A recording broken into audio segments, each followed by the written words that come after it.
अगर आप भी चाहते हैं भोजपुरी पॉइंट का वीडियो सबसे पहले आप तक पहुंचे, तो लाल बटन दबाकर चैनल को सब्सक्राइब जरूर करें और साथ में बेल आइकॉन को दबाना न भूलें। बिना भतार के जवानी माँ वैष्णो रिकॉर्डिंग स्टूडियो दिल्ली। बिना भतार के जवानी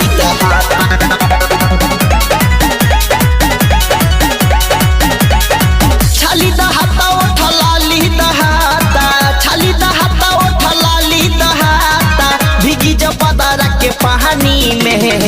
बिना भतार के जवानी दहाता, बिना भतार के जवानी दहाता, जुआता पानी चुहानी में। बिना भतार के जवानी दहाता,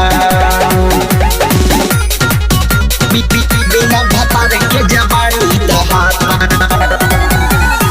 माँ वैष्णो रिकॉर्डिंग स्टूडियो दिल्ली। बिना भतार के जवानी दहाता, अबे लताओ रह जहानी मलस के, फेरिले हाथ बदनिया पकोस के। अबे लताओ रह जहानी मलस के, फेरिले हाथ बदनिया पकोस के। लाली दहाता हाली हाली दहाता, लाली दहाता हाली हाली दहाता, रोवे खजाना दलहनी में। बिना भतार के जवानी दहाता, बिना भतार के जवानी दहाता, जुआता पानी चुहानी में। बिना भतार के जवानी दहाता, बिना भतार के जवानी दहाता। माँ वैष्णो रिकॉर्डिंग स्टूडियो दिल्ली। बिना भतार के जवानी दहाता,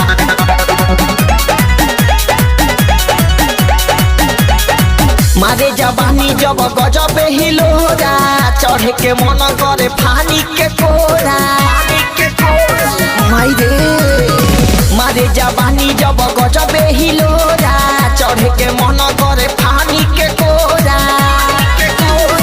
संतोष साहिद कजरा दहाता, चुए जब मदरा तो कजरा दहाता, सहल न जाला सहानी में। बिना भतार के जवानी दहाता, बिना भतार के जवानी दहाता, जुआता पानी चुहानी में। बिना भतार के जवानी दहाता।